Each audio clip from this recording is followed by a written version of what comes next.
a bird on a tree.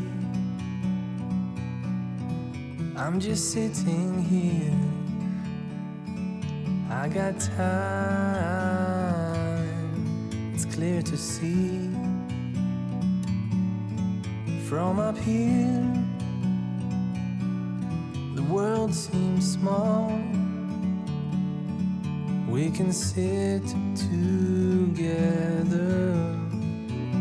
It's so beautiful, you and me. We meant to be in the great outdoors,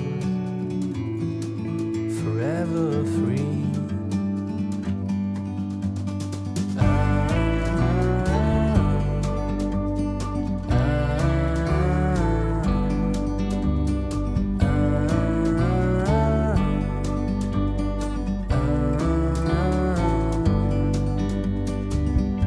Sometimes you need to go and take a step back to see the truth around you. From a distance you can tell.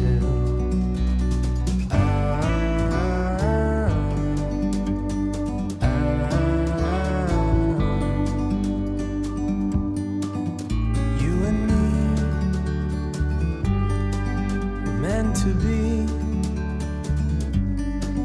in the great outdoors, forever free. You and me meant to be in the great outdoors, forever free.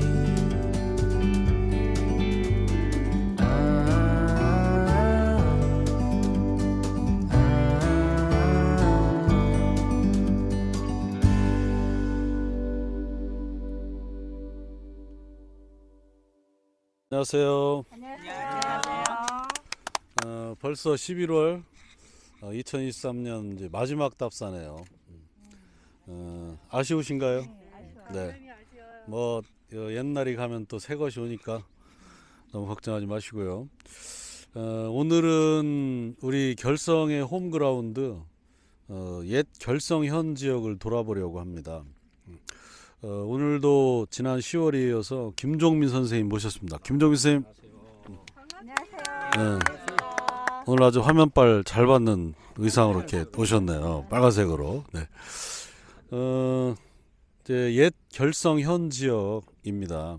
그래서 사실 너무 익숙한 데라서 재미가 없을 수도 있는 이제 그런 곳인데, 그래서 답사 장소는 유명한 데를 일부러 좀 뺐어요. 외부인들이 우리 결성하면 뭐 한용운이 떠오르고요, 또 결성 농요가 떠오르고 이제 그러지 않습니까? 그래서 이런 데는 좀 빼고 다른 데로 좀 이제 골라봤는데, 우선 이제 오늘 답사 코스를 그 전체적으로 안내를 드릴게요. 우리 이제 여기서 출발했죠? 결성 향교에서. 네. 아이고 가지고 왔는데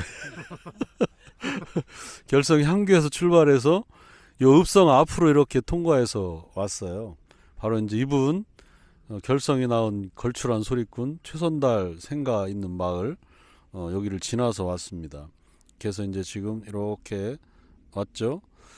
그래서 아까 수령동 여기가 당집 이제 있는 데인데, 저는 여기가 잘 보일 줄 알고 한번 올라가 봤어요. 지난번에 문이 잠겨서 못 올라갔거든요. 그래서 오늘 종민 쌤이 열길래 신난다고 올라갔더니 좀 기대에 전혀 부응하지 못한 자리네요. 이제 바로 여기에 지금 왔습니다. 여기서 이제 뭐를 보려고 하냐면, 저기 석당산, 저기 보이시죠? 정상 부분 좀 먹은 산이 석당산입니다. 거기 이제 거기 뭐지 전망대 같은 거 설치하고 하느라고 좀 나무를 잘라놔서 이제 저런 모양을 하고 있고요. 그 다음에 이제 반대쪽으로는 여기 천수만, 오늘 좀 안개가 꼈는데 이 모산만이라 그래요. 이 모산만의 끝을 저 홍성 방조제, 옛날에는 뭐 홍보 방조제라고 들었는데 홍성과 보령 사이니까요. 그 방조제를 쌓아서 이 하천의 끝을 막았습니다. 금리천이라고 하는 여기 금리천. 그래서 여기를 이제 왔고요. 그 다음에 이제 여기를 지나서 이렇게 가려고 합니다. 여기 지나서 이제 이렇게 가는데 유명한 우리 남당 한원진의 묘가 여기에 있어요. 그분이 사시던 동네 여기 신리라고 하는 동네가 이제 여기고요. 여기는 안 들어갑니다. 왜냐하면 유명해서요. 그 다음에 이제 이분의 사당인 양곡사라는 데가 있는데 역시 다음에 기회 되시면 한번 가보세요. 그 다음에 이제 이렇게 여기로 가서 그 유명한 또 이몽학인한 때 그 공을 세웠다는 임득이 장군 묘가 또 여기에 있어요. 역시 통과합니다. 그래서 이제 이렇게 서부로 가서 여기 옛날 용호 장터가 있습니다. 용호장이라고 이제 1940년에 없어졌다고 하는데 거기를 가볼까 합니다. 그 다음에 여기 이분 최선달의 뒤를 이은 유명한 명창 김창룡 고택이 이제 여기에 있습니다. 그래서 여기도 역시 지나서 주교마을로 갈 겁니다. 주교마을. 그 다음에 이제 점심을 먹으러 갈 건데요. 점심은 갈산 써먹나요? 어디 가셨대요? 네. 네. 뭐 괜찮을 것 같습니다. 이제 갈산에서 점심을 드시고요. 그 다음에 이제 이렇게 나와서 어디로 갈 거냐면 쭉 내려와서 여기 신금성 터로 갈 겁니다. 신금성.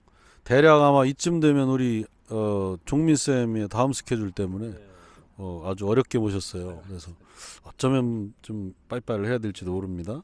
그 다음에는 여기 고산사라는 절에 들렀다가 요 영말 마을을 지나서 이렇게 이 금리천을 따라서 해창다리를 가려고 합니다. 그래서 이제 마지막으로 결성, 읍성을 돌아보는 걸로 이렇게 진행하도록 하겠습니다. 이 자리는 이제 첫 번째 답사지인데 이렇게 이제 답사를 우선 안내를 하고요. 그 다음에 또 하나는 저 석당 산성, 즉 결성 읍성의 위치적 특성 이런 거를 좀 보여드릴까 하고 왔어요. 실제 이제 저 꼭대기 올라가서 밑을 내려다보는 방법도 있지만 밑에서 위를 내려다보는 게 어쩌면 객관적 위치를 더 잘 알 수도 있겠다는 생각이 이제 들었거든요. 그래서 이제 그런 자리를 찾아보니까 바로 이 자리가 이제 양쪽이 다 이렇게 보이더라고요. 그래서 종민 쌤께 이제 이 얘기를 한번 부탁드려 볼까 하는데 이 결성읍성이 다른 데하고 좀 다른 또 위치적 특성 이런 게 보이시죠? 네. 그럼 우리 종민 쌤을 한번 박수로 모셔보겠습니다. 예, 감사합니다. 지난번에 너무 좋은 답사였고요. 이번에 같이 오게 됐는데 끝까지 같이 했으면 참 좋겠다라는 생각이 들었는데 아쉽게도 그러지 못해 죄송하다 말씀을 드리고요.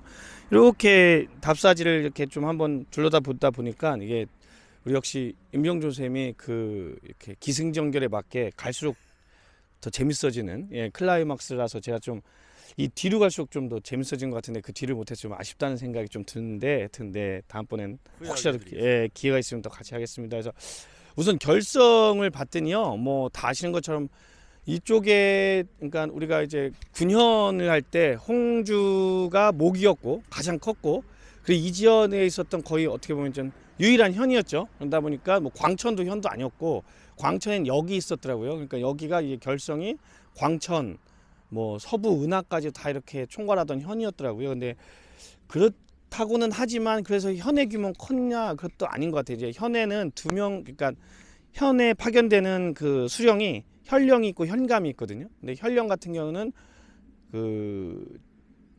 현령 현감인데 하여튼 여기는 종육품 정육품 아마 그럴 거예요. 정육품 종육품인데 현감은 종육품이었어요. 그러니까 어떻게 보면 좀 가장 말단의 현이었지 않았을까라는 생각은 드는데 근데 이 결성이 아시겠지만 결성분들 앞에서 결성 얘기하니까 되게 민망하네요. 근데 홍성에서 인구가 가장 적다고 하더라고요. 그러니까 지금 현재로서는 2,000명 정도라서 홍성의 11개 읍이랑 면 중에서도 가장 작은 곳.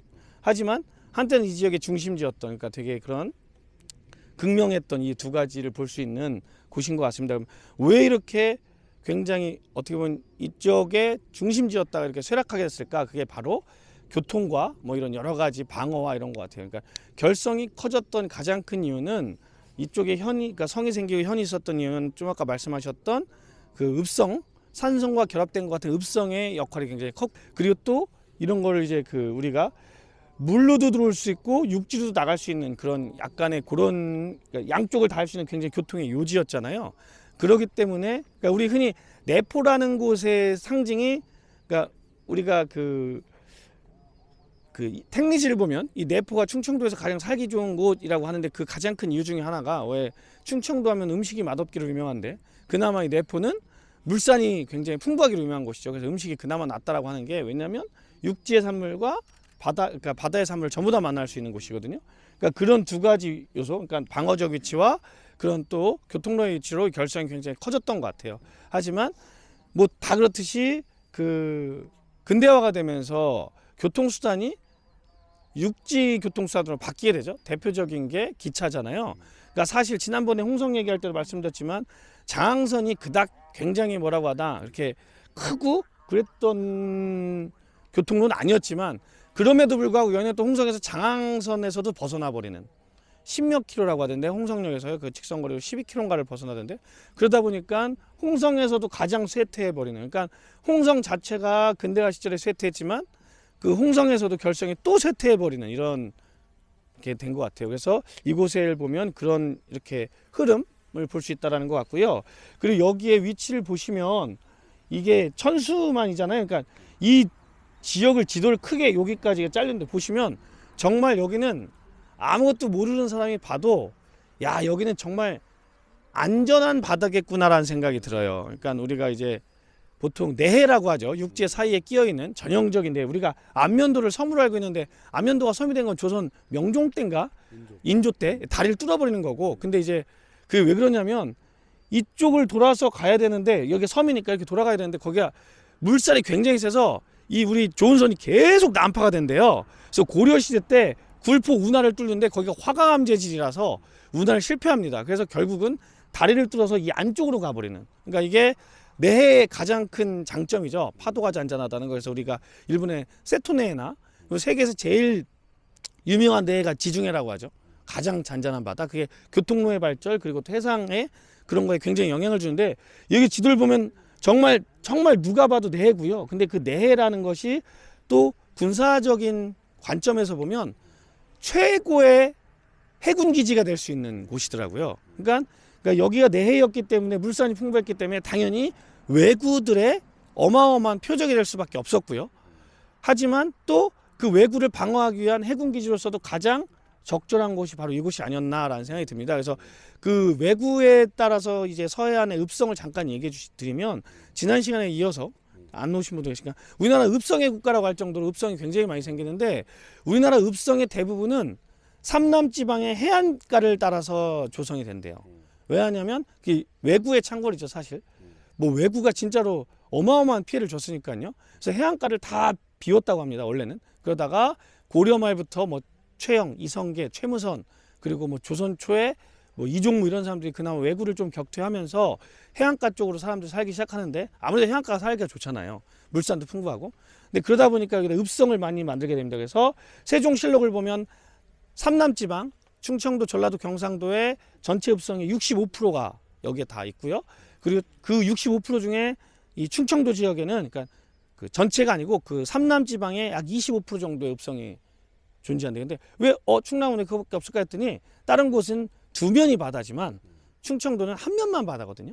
그러니까 다른 곳에 비해서 비율적으로 봤을 땐 그 정도가 딱 적합했던 것 같습니다. 그리고 그래서 이 안쪽으로 이 방어적인 역할을 하기 위해서 그러니까 읍이라는 것은 두 가지의 역할이 있죠. 읍성은 방어적 군사적 역할도 하지만 그 지역의 치소로서의 그러니까 행정 중심으로서의 역할을 많이 합니다. 그러다 보니까 이쪽으로 많이 성이 서해안 쪽에 굉장히 많이 성이 쌓이고 읍성이 쌓이고요. 그래서 지금 요즘 읍성이 지난번에 이렇게 말씀드렸지만 일제강점기 조선총독부 1호 법령이 조선 읍성 폐철령이라고 했잖아요. 이거를 조선 정신해서 같이 없애버리는데 이게 요즘에 또 다시 읍성을 복원하려는 운동이 굉장히 많아요. 그래서 어제 신문을 검색해 봤더니 충청도에 있는 읍성을 지금 계속 다 복원 사업을 하고 있더라고요. 그래서 지금 이쪽에 그래서 서해안 쪽의 읍성은 그런 왜구의 방어적인 그리고 또 왜구를 방어하면서 그쪽 지역을 이렇게 계속 개간하고 개척을 해야 되는 거죠. 사람이 살기 좋은 곳이 훨씬 물산이 풍부하니까 그런 이유로 서해안 쪽에 읍성이 생기는데 이 결성읍성은 보면은 약간 독특하다고 합니다. 무슨 독특함이 있냐면 대부분 평성이라고 해서 그러니까 읍의 읍성에는 산에 사는 산성, 그 평지에 사는 평성, 그걸 우리는 읍성이라고 하는데 산에 사는 산성의 목적은 사실 하나죠. 방어죠, 방어. 전란, 뭐 그러니까 전쟁이나 난이 발생했을 때 수비의 목적으로 사는 거기 때문에 상주를 하기는 불편하죠. 왜냐하면 식수라든지 먹을 거의 문제에서 우리가 보면은 산성을 쌓는 게 이제 두 가지, 가장 대표적인 게 두 가지가 이렇게 그 봉우리 주변으로 이렇게 쌓아버리는 거죠. 방어의 목적으로. 그걸 이제 그 우리가 테두리를 산에 테두리를 둘른다 해서 퇴매식이라고 하고요. 예, 그래서 이렇게 이런 얘기를 하면 또 이렇게 안 되는데 이렇게 우리 머리 없으신 분 있잖아요. 위에 그런 게 가장 대표적인 퇴매식 산성이라고 서산의 길주종 선생님께서 말씀하셨는데 이쪽에 그러니까 우리 수도사 어렸을 때 뭐 서양의 수도사를 보면 그 머리를 퇴매식처럼 깎는 겁니다. 그리고 포곡식이라는 건 이 계곡을 이 계곡을 껴안는다는 뜻이잖아요. 그래서 계곡을 끼고 줄레를 쫙 쌓는 거라서 포곡식은 좀 더 산성에 그게 크고 좀 더 이제 그게 있는데 보통은 우리나라는 다 퇴매식이라고 해요. 그게 대부분이 왜냐면 방어의 목적이었기 때문에 그리고 이쪽 백제의 땅이었기 때문에 백제식 퇴매식 산성이 굉장히 많이 남아있답니다. 그래서 충남 산성의 90%가 다 퇴매식이라고 하더라고요. 어제 잠깐 찾아봤는데 하여튼 그래서 산성은 원래 사람이 살지 않아야 되는데 그리고 읍성은 치소의 역할을 하는데 이 결성읍성은 산성과 읍성의 중간적인 그러니까 산성을 둘러싸면서 읍성을 쌓아버린 그러니까 우리가 산과 평지가 만나는 지역에 쌓여 있는 성이라고 해요. 그래서 그게 왜 그랬을까? 여기는 아까도 말씀드렸다시피 굉장히 그 외구의 출몰이 예상되는 지역이었고 그리고 또 거꾸로 외구의 출몰이 됐을 때 수비하기가 굉장히 수월했던 지역이라는 거죠. 그렇기 때문에 여기는 결성읍성은 굉장히 역사가 오래됩니다. 여기 백제 시대 때부터 물론 신금성에서 옮겨오긴 하지만 계속 그런 그 군사적 목적으로 이용되다 보니까 그래서 그 옛 그 뭐라고 하죠? 그 기록을 보면 이 결성읍성에는 문이 동문밖에 하나밖에 없다고 해요. 그게 아마도 방어적 목적이 주가 됐기 때문에 그런 것이 아닐까라는 이야기를 합니다. 그래서 이따가 이제 우리 신금성인가 거기 가서 왜 이게 이렇게 내려오잖아요. 그런 거를 볼 때 조금 더 다시 말씀드리겠지만 여기가 그런 수비의 최적합지였다라는 게 핵심이었던 것 같아요. 근데 왜 그 얘기를 하냐면 아까 임병조 선생님 되게 중요한 말씀 해주셨는데 바깥에서는 여기가 보이지 않죠. 하지만 안에서는 바깥이 보이잖아요. 이게 왜 제가 해군기지의 최적지라고 하냐면 우리나라 혹시 그 해군사령부 이제 부산 옮겨갔는데 해군기지의 거의 원조라고 할 수 있는 통제부라고 어른들은 아직도 통제부라고 한다는 도시 혹시 아십니까? 아니 통영은 그 예전 이순신 때 우리 삼도수군 통제사가 있었던 곳이지만 예 진해 지금 해군사관학교에 있는 진해인데 그 진해가 일제강점기에 일본이 러일전쟁 때 거기다 해군기지를 세우거든요. 근데 왜 그러냐면 거기가 천혜의 해군기지 똑같습니다. 바깥에서는 보이지만 그러니까 안에서는 보이지만 바깥에서는 보이지 않아요. 그리고 제가 어제 우연히 다큐멘터리를 보다 봤는데 우리 어제 많이 많이 봤어요 진짜. 예. 근데 하와이의 진주만이라고 아시죠? 그 흔히 일본이 그 1941년 태평양 전쟁을 할 때 때려 부셨던 미국의 태평양 함대 사령부의 기지가 있는 진주만이 저는 왜 그런데 그 진주만이 똑같아요. 이렇게 감싸고 있기 때문에 바깥에선 보이지 않고 안에서만 알 수 있고 그리고 이 감싸는 거의 또 장점은 아까도 말씀드렸지만 그냥 자연 방파제가 되는 거예요. 그러니까 예. 예. 그래서 오천 안에 충청도 수영이 거기에 있었습니다. 오천에. 예, 맞습니다. 그래서 그런 데가 천연 방파제 역할을 하기 때문에 배를 피신하기도 좋고 그리고 공격당하지도 않을 수 있고 항상 수비에 유리하고 수비의 가장 첫 번째는 적을 먼저 발견하는 거라고 하더라고요. 그렇기 때문에 여기는 또 그런 관측에도 유리한 그렇기 때문에 이 결성이 어떻게 보면 이 지역에서 지금 현재적 관점을 볼 땐 여기가 왜 이 지역의 중심지가 될지 전혀 이제 감이 안 오지만 고려시대 말 그리고 조선시대 초까지는 그리고 조선시대 중반까지는 이곳이 그런 그 교통의 요지이기도 하면서 방어의 중심지이기도 했기 때문에 이 결성이 이 근처에 그러니까 이 근처에 거의 유일한 현이었고 그리고 그 결성읍성의 그 모양을 봐도 그런 방어적인 역할이 컸음을 우리가 여기서 알 수 있다라는 말씀을 드리도록 하겠습니다. 네, 감사합니다. 네, 네. 어젯밤에 잠도 못 주무시고 네, 위치가 이제 여기서 딱 보면 선생님 말씀이 이해가 되시죠? 그다음에 이제 가기 전에 우선 지형을 조금 살펴보고 갈게요. 저희가 이제 좀 전에 갔던 그 여기죠, 수룡당. 수룡당이 저기 튀어나온 데입니다. 그 옆에 이제 수문 보이죠, 수문? 수문으로 이제 내려오는 하천이 요겁니다, 요거. 그 다음에 이쪽에서 하천 하나가 내려오고 있죠, 큰 하천이. 이 하천이 이렇게 내려오는 거고요. 그 다음에 이제 저 당집 오른쪽으로 거기가 이 판교천입니다. 이 냇물이 이렇게 흘러 내려오고 이제 있습니다. 그래서 얘들은 이제 이거에 지류에 작은 하류 쪽 지류에 해당이 되네요. 그래서 요 이야기는 이제 이따가 또 잘 기억해 두세요. 판교천. 네. 자, 이제 한원진묘 앞을 지나서 임득이 장군묘 앞을 지나서 용호장터로 이동하겠습니다. 네. 네. 두 번째 답사지는요. 여기 왜 왔게요? 장터. 네. 아이고 역시 공부를 하셨군요. 장터. 용호장터 맞습니다. 여기가 장터였다는 게 믿어지지가 않죠. 이제 결론부터 말씀드리면 1940년에 큰 홍수가 났답니다. 이 앞으로 흐르는 냇물이 이제 와룡천이라고 하는데요. 우리 결성에는 이제 우리 지금 지나온 그 하천하고 이 하천하고 이제 이 지도로 보면 이 하천을 지금 지나온 겁니다. 아까 우리가 대략 한 뭐 여기 어디쯤에 있었던 거고요. 그다음에 지금은 이 하천으로 와 있는 거예요. 이렇게 돌아서 바닷가 근처로 해서 이렇게 왔어요. 근데 이제 재밌는 게 이게 와룡천이거든요. 와룡천인데 옛날 이름은 용화천이에요. 1800년대 후반에 이름이 뒤집어졌네요. 네, 용화천이나 와룡천이나 뭐 그래서 이렇게 생겼는데 그래서 이제 장터가 뭐 홍수 났다고 그래갖고 일거에 없어졌겠습니까? 대략 이제 쇠퇴 일로에 있었는데 뭐 울고 싶은데 뺨 때린 거죠. 그래서 이제 그 뒤로 복구가 되지 않고 이제 시장이 사라지게 됐습니다. 바로 이제 그 자리에 와 있는데 일단 아까 이제 앞에 답사지에서 말씀드렸던 것처럼 결성이란 데가 이런 어떤 연결 지점이라고 볼 수 있습니다. 그러니까 이제 이렇게 수로 그다음에 이제 육로 이게 결합하는 자리인 거죠. 이렇게 수로 육로 이렇게 결합을 하는 자리고 또 이쪽 금리천하고 와룡천을 연결하는 길이 이렇게 있었습니다. 그래서 여기에 보면 여기 장터라고 써 있어요. 장대. 대략 이제 용천면이라고 하는 데가 이 동네고요. 그다음에 위치상으로 보면 여기 이제 결성 읍성 앞으로 해가지고 이렇게 길이 다 있어 덕산 쪽으로 여기 덕산 쪽으로 이제 가는 길이 이 길이거든요. 그래서 아마도 이 지도에서 이 장터가 아닐까 이렇게 이제 추정을 해 봅니다. 그러면 이제 장터가 들어섰다는 말은 인구도 좀 되고 길도 있었다는 뜻인데 대대로 결성에서는 이제 이 들판, 이 와룡천 일대 들판을 이제 영안이뜰이라고 했더라고요. 영안이뜰. 그래서 이 영안이뜰이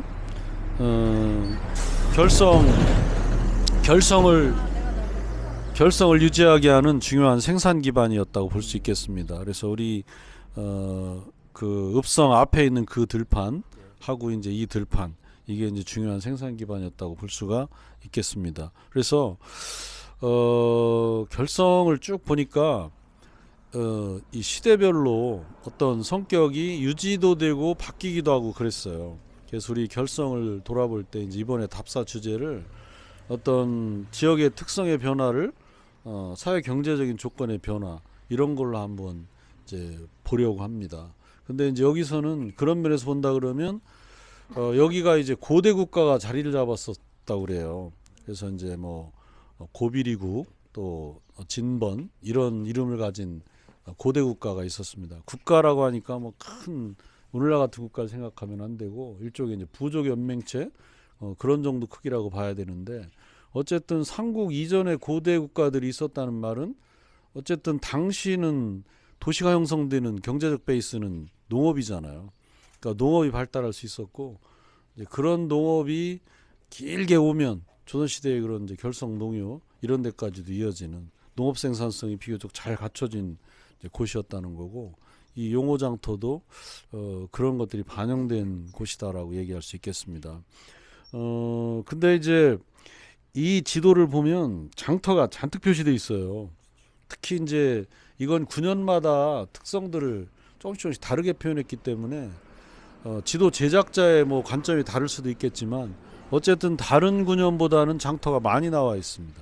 그렇다면 이제 이 동네가 다른 데보다 좀 더 당시의 상업이 좀 활성화됐던 곳이 아니었을까 이렇게 이제 추정을 해보는데 이건 1872년에 만들어진 지도입니다. 1872년에 왜 연대가 정확히 나오냐면 당시에 이제 집권자였던 고종 대원군이 전국에 명령을 내렸어요. 각 9년별로 자기 지역을 그려서 올려라. 그래가지고 우리나라에 남아있는 9년 지도 중에서 가장 자세합니다. 이게 그 이전 것들도 많이 있는데 걔들은 이렇게 자세한 지도가 없어요. 그래서 1872 지방지도가 다행히 대원군이라 그러는 사람 때문에 역사에 그러니까 이 옳고 그름이 굉장히 헷갈릴 때가 많아요. 그분 때문에 지리학도들은 또 역사학도들은 되게 중요한 정보를 이제 얻습니다. 그래서 거의 전국에 다 남아 있어요. 거의 다. 거의다라고 하는 건 없는 게 있더라고요. 예를 들면 우리 동네 목천께 없고요. 여기 예산께 없어요. 그래서 안타까운데. 지금 다 각 지자체에서 보관하고 있나요? 이거는 이제 규장각에 있습니다. 서울대학교 한국학연구원 규장각이란데 원본이 보관돼 있고 저는 이제 디지털 자료로 다시 재출력한 거예요. 그래서 크기는 이제 원본하고는 다르게 제가 보기 좋도록 출력한 겁니다. 자, 어쨌든요. 우리 한명희 선생님 아주 궁금한 게 많으시군요. 우리 또 한문을 공부하셨기 때문에 필요할 때 여쭤볼게요. 자, 어쨌든 그렇습니다. 그래서 이제 조선 후기의 장시 요거를 우리가 조금 알고 가는 게 좋겠어요. 그래서 또 우리 종민 선생님께 우리 조선 후기의 장시에 대한 또 부탁을 드려보겠습니다. 감사합니다. 이제는 팔 아프시니까 접으셔도 될 것 같습니다. 뭐 크게 제가 말씀드릴 거는 뭐 지리나 지도적인 건 아니고 그 시장을 하면 사실은 그게 이제 우리나라 같은 경우가 그 상업이 그렇게 발전하지 않아. 동아시아에서도 상업이 동아시아에서 가장 발전한 곳은 뭐 일본이나 중국 같은 경우는 뭐 세계적으로 유명한 상업인데 우리나라는 상업이 그렇게 발전하진 않았어요. 그게 아무래도 그 유교적 사상의 그런 신분제적 그리고 또 이제 항상 그렇지만 서양적으로 했지만 돈을 만지면 뭐 별로 이렇게 좀 천박하다라는 그런 것들도 있지 않았을까 생각하는데 우리나라 상업은 조선 전기만 해도 그 유기전이라고 하죠. 그러니까 유기전으로 딱 대표죠. 유기전 6가지의 중요한 걸 파는 것이라면 뭐 어물전 뭐 이렇게. 근데 그런 걸로 대표되는 그 시전상인이라고 해서 우리나라는 상인이 그 시전이라고 하는 그러니까 특권 상인들밖에 없었어요. 사실은. 그러니까 그 서울로 따지면 종로 쪽에 유기전이 쭉 거리가 있었잖아요. 그쪽에서 그 사람들은 무슨 특권이 있었냐면 다른 상업들을 우리 허가받지 않은 다른 상업 우리 그걸 난전이라고 하는데 난전을 금지할 수 있는 권리. 그래서 그걸 우리 금난전권이라고 하는데 금난전권이라는 권리가 있었어요. 근데 그게 얼마나 강한 권리냐면 난전을 하면 쫓아가서 쫓아낼 수 있지만 더 큰 권리는 그 물건을 빼앗을 수도 있었거든요. 그러니까 그게 왜 그런 권리가 있었을까? 이 사람들 뭐 도대체 웬 특권이었을까 했는데 이 사람들은 대신에 국가에서 필요한 물건을 자기들이 이렇게 다 냈습니다. 그러니까 국가에서 필요할 때 그거 받았으면서 대신에 다른 거를 이렇게 할 수 있는 권리가 있었던 거죠. 그래서 조선 전기만 해도 그렇게 상업이 크게 발전하지 않았고요. 그리고 우리나라가 산업이 이렇게 발전할 수가 없었던 게 자급자족이기 때문에 뭐 이렇게 그럴 필요가 없었던 거죠. 상업이 그렇게 발전하지도 못했고 물산이 많지도 않았기 때문에. 하지만 이제 그 조선 중기 이후로 이제 나름대로 뭐 여러 가지의 이제 연구가 있습니다. 그래서 예전에 우리가 교과서에 들었던 건데 농업에서는 모내기법 같은 경우, 그러니까 모내기법이 사실은 원래 조선 전기부터 있었지만 그 모내기법이라는 게 다 아시겠죠. 참 이거 진짜 어른들 앞에서 참 제가 이게 무슨 말 그 논에다가 뭐를 이렇게 옮겨 심는 거잖아요. 어느 정도 키워서 원래는 그 전에 직파를 많이 했는데 근데 모내기법의 장점이 큰 거를 옮기니까 잘 자란다는 장점도 있지만 또 하나의 장점이 이렇게 열을 맞춰 심기 때문에 뭐 농사진 분들이 되게 잘하신다고 하던데 그 잡초 뽑는 것 이 굉장히 큰 고된 노동인데 그 노동에서 해방을 시켜준 거죠. 그러니까 그래서 우리가 뭐라고 하냐면 모내기법은 소출은 2배에서 3배가 늘고 노동량은 2배 절반 정도로 줄었다고 해요. 그러니까 한 사람이 그러니까 평균 생산량이 한 사람이 많게는 6배까지 늘 수 있는 거예요. 그래서 우리는 이제 그게 그 조선 후기에 뭐가 나온다고 하냐면 그러면서 이제는 먹고 살기 힘든 사람들이 아니라 먹어서 생산해서 먹고도 남는 그걸 파는 그런 이제 그 뭐라고 하나 이제 상업적인 농업을 하는 우리가 이제 경영형 분농 막 이렇게 얘기하는데 그런 사람들이 나옵니다. 그리고 혼자서 넓은 땅을 농사질 수 있기 때문에 넓게 농사진다는 광작 같은 게 등장한다고 하는데 그게 그래서 우리나라에도 뭐 자본주의가 막 싹트고 상업이 발달했다고 하는데 그게 한때 그러니까 우리 선생님 정도 학교 다닐 때만 해도 교과서에 메인으로 실렸던 내용인데 요즘에 되게 많이 욕을 먹어요.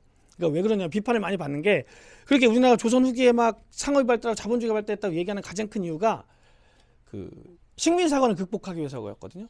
니네 조선은 중세시대 이후로 발전하지 않았어. 왕조만 바뀌었을 뿐 시대가 변하지 않았어라는 식민사관에 대항해서 서울대 역사과 교수들이 아니다. 우리나라도 스스로 발전할 수 있었던 많은 그게 보인다. 그게 이제 뭐 내재적 발전론이라고 하는데 그 대표적인 것 중에 하나가 그런 자본주의 맹화론이었어요.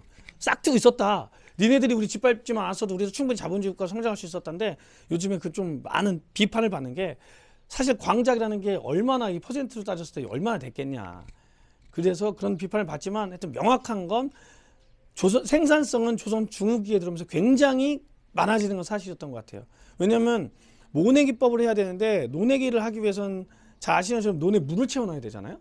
근데 조선 전기만 해도 우리나라가 지리 선생님 맞습니까? 연 강수량의 3분의 2가 여름에 집중된 그죠? 장마라고 하는. 그래서 봄 가뭄이 가장 심한 지형이래요.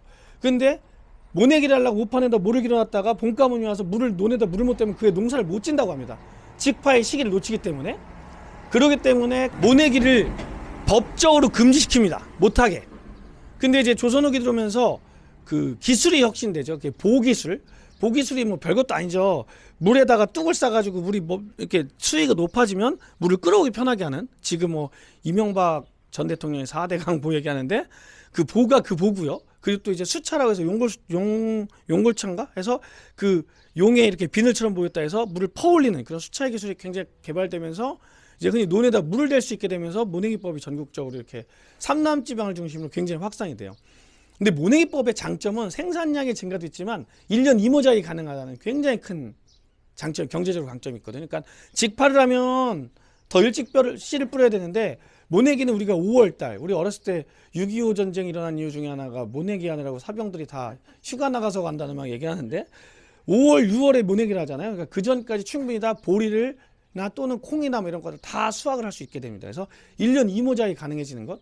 근데 또 1년 이모작의 가능을 보려면 우리 또 뭐를 봐야 되냐면 땅의 지력이 약해지니까 그게 사실 시기가 맞아도 못하는 경우가 많은데 이제는 시비법이라고 하죠. 비료법이 발전하면서 그러니까 농업 후기의 가장 대표적인 농업 기술이 그 물을 끌어오는 기술과 시비법이라고 하거든요.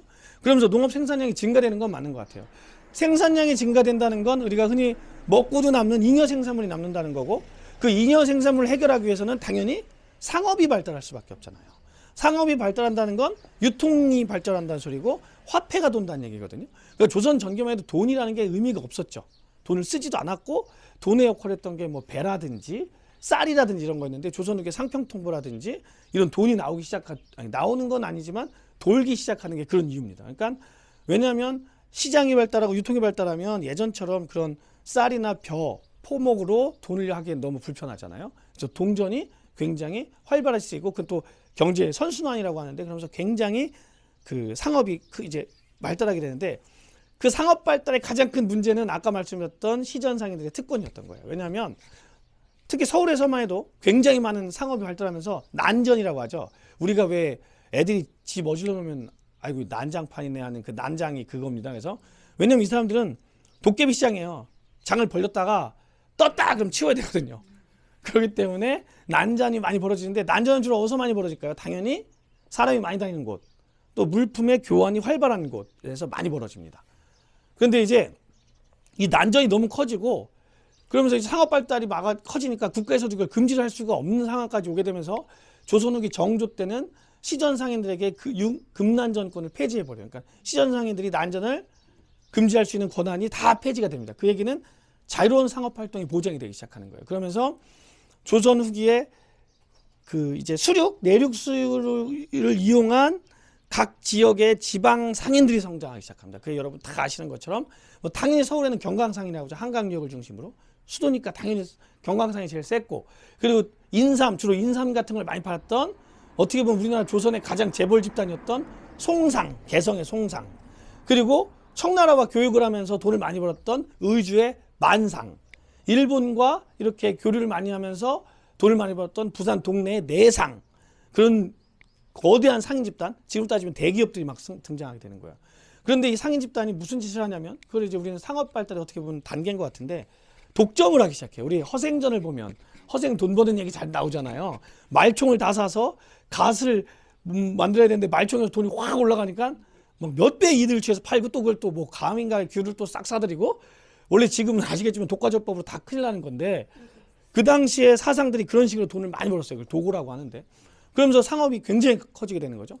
그 사람들은 이제 경제적으로도 개입을 하게 됩니다. 왜냐하면 돈이 많아지면서, 신분상으로는 중인이나 평민이었지만, 그래서 굉장히 상업이 커지게 되는 거예요. 그러면서 이제 지방에도 이런 그런 상업의 영향으로 유통이 굉장히 활발하게 되면서 지방도 상업이 발달하죠. 근데 지방 상인의 발전에 가장 큰 영향을 준 건 우리가 이제 왜 우리 그 장돌뱅이라고 하는 보부상들입니다. 보부상이라는 거 보찜 장사와 붓찜 장사, 들고 다니는 붓찜 장사에서 보부상이라고 하는데요. 보통 보찜 장사는 물건은 크지만 돈이 잘 안 되는 뭐 독이라든지 뭐 이런 거고, 보찜 장사는 물건은 작지만 돈이 많이 되는 폐물이라든지 이런 거 많이 가져다녔다고 해요. 근데 이 사람들은 걸어 다녀야 되니까 그 이렇게 거리가 멀면 안 되죠. 그래서 주로 5군데를 기반으로 베이스로 5장을 베이스로 하루 옮겨 다니면서 지방의 장시를 형성하게 되는 게 그 흔히 5일장이라고 하는 효시고요. 그 5일장은 그래서 보통 이렇게 5개가 묶여 있습니다. 지역을 보면. 뭐 우리 부모님들 제일 말하는 게, 야, 오늘이 어디 장난 아니냐 이런 거 잘 하시는데, 솔직히 저희 세대만 해도 상설시장 세대이기 때문에, 그러니까 마트 세대도 아니고 저도 사실 상설시장 세대인데, 상설시장이기 때문에 장날이라는 거의 의미를 잘 몰랐어요. 근데 어른들은 뭐 27장이다, 16장이다, 38장이다, 49장이다 이런 얘기 많이 하시잖아요. 그게 매달 1월 1일과 6일, 5일치기로 돌아가면서 이렇게 5개를 보통 돌아다니는데 그 보부상단이 있었던 거죠. 근데 보부상단은 아시겠지만 돈을 신분이 그렇게 막 높지도 않고 돌아다니다 보니까 가정을 제대로 꾸린 사람도 별로 없었어요. 그리고 상인들은 항상 뭐가 필요하냐면 급전이 필요한 거예요. 돈이 당장 막 물건 사오려면 돈도 필요하고, 그리고 또 이렇게 돌아다녀야 되니까 숙소도 필요하고, 아플 때 돌봐줄 사람도 필요하고, 그러다 보니까 상인들 조합을 만들게 되죠. 그걸 우리는 뭐라고 하냐면 상무사라고 합니다. 상무사. 예. 그런데 이제 다시 이제 내포로 와서, 이쪽은 아까도 말씀드렸지만 바다와 육지의 산물이 만나는 곳이기 때문에, 이중간에 택리지에서도 말했듯이 이곳이 충청도에서 가장 살기 좋은 곳이라는 얘기는 물산이 풍부하다는 얘기고요. 그리고 그만큼 여기는 상업이 발달할 그 뭐라고 하나 배경이 참 좋았던 곳이죠. 왜냐하면 그 당시에는 대부분이 물길이었기 때문에 교통도 상당히 편리했던 곳입니다. 그래서 이 지역을 중심으로 상업이 굉장히 발달했다는 걸 알 수 있는 증거가 뭐 1870년 지도도 보면 알 수 있겠지만, 우리나라에서 상무사의 흔적이 남아있는 가장 대표적인 곳이 바로 예산 덕산의 예덕상무사입니다. 근데 예덕상무사 얘기를 하면 홍석분들이 굉장히 좀 섭섭해 하시는 게, 야, 그 예덕상무사 왜냐면 여기에는 뭐가 있었냐면 원홍주 육군상무사가 있었어요. 그러니까 육군, 뭐 보령에서 뭐 이 근처에 6개의 군을 통할하는 육군상무사가 훨씬 더 컸는데, 무슨 이유인지 이제 예덕상무사는 지금 가보셨습니까? 저기 테마파크도 만들어 놨어요. 거기는 이제 나라에서 이제 보존해야라고 돈도 주는데, 그러니까 예덕상무사가 뜬 이유는 규모라 썼던 게 아니라, 그 장돌뱅이들이라는 건 사실 일본 일제강점기 되면 다 이제 쇠퇴하는데, 상무사가 쇠퇴하는데 흔적이 남아있는 거의 우리나라 유일한 상무사래요. 그 조직이 유지되고 있는. 그래서 예덕상무사가 그를 막 보존시키기 위해서 국가에서 지원하니까 상무사의 상징처럼 돼버리는데, 사실은 이 육군상무사가 훨씬 더 컸다라는 얘기를 굉장히 많이 합니다. 그럼 저희가 이번에 충남에서 전국 선생님 역사선생님 대상으로 연수를 했는데, 그 주제 중에 하나가 그 상무사가 있었거든요. 그때 잠깐 공부를 했었는데 뭐 길게는 안 했고, 왜 예덕상무사만 하고 육군상무사는 쇠퇴했을까 하는데 기록이 없어요. 사실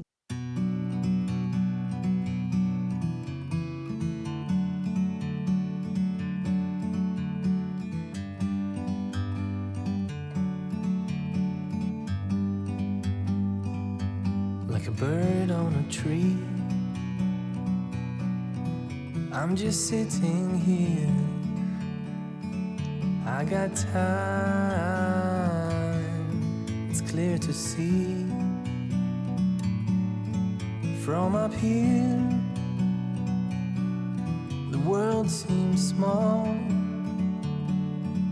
We can sit together.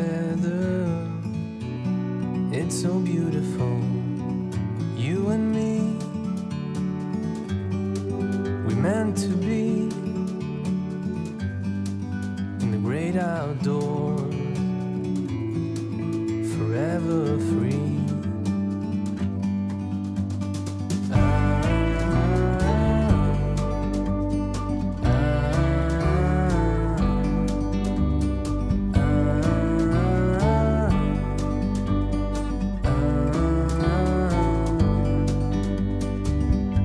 Sometimes you need to go